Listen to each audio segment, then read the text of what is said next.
শোনো বাবা, তোমাদের দুজনকে একটি কথা বলি। সেই কথা শোনার পরে তোমাদের জীবন আগের মতো আর থাকবে না। তোমাদের ভিতরে একজন আমার রক্তের কেউ না, একজন ওই আস্থা থেকে আমি কুড়িয়ে নিয়েছি।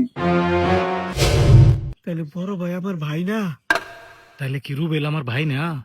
আব্বা, আপনি এটা কি কথা বললেন? এই কথা বলার আগে আপনার বুকটা কাঁপে উঠলো না? আব্বা, তাহলে আমরা এতদিন আপনার কি ছিলাম? একজনকে আমি পথ থেকে তুলে আনছিলাম, কিন্তু কাউকে আমি কোনোদিন আলাদা ভাবি নাই।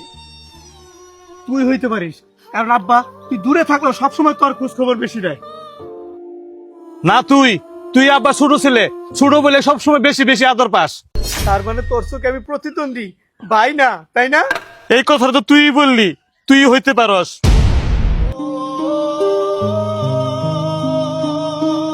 যদি আমি সত্যি আব্বার ছেলে না হই, আব্বার ভালোবাসা, এতদিনের আব্বা ডাকা সবই কি মিথ্যা? এই ভাইয়ের ভালোবাসাও কি মিথ্যা? যদি আমি আব্বার ছেলে না হই, আমার ভাই যদি আমার আপন না হয়, তাহলে এতদিনের সব ভালোবাসা কি মিথ্যে ছিল? এই, তুই সত্যি করে বলতো, তুই কে? আমি জানি না, কিন্তু এটা সত্যি যে তুই আমার ভাই না। এটা কোন ধরনের বাপ? কি একটা কথা কয়ে দুই ভাইয়ের মধ্যে কি একটা গিট্টু লাগাই দিছে দেখছ? এই শোন, আব্বার একটা কথাই তুই আমার পর করে দিছ। তুই তো আরো আগে আমার পর করে দিছস। হয় না? কই, তুই আসল না নকল? তুই আগে বল, তুই আসল না নকল? থামো তোমরা আর একটি কথাও বলবো না। তোরা কেউ কুড়িয়ে পাওয়া না। তোরা আমার সন্তান, তোরা আমার বুকের দোয়ান, তোরা আমার রক্ত। তাহলে আব্বা, আপনি ভাইয়ে ভাইয়ে এই আগুনটা কেন লাগাইলেন?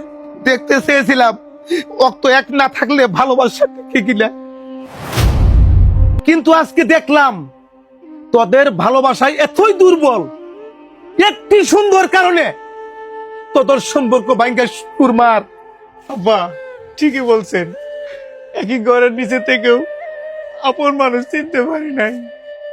আব্বা, আপনি এই কাজটা না করলে আমরা আসলে বুঝতাম না এই সম্পর্কের গভীরতাটা কত।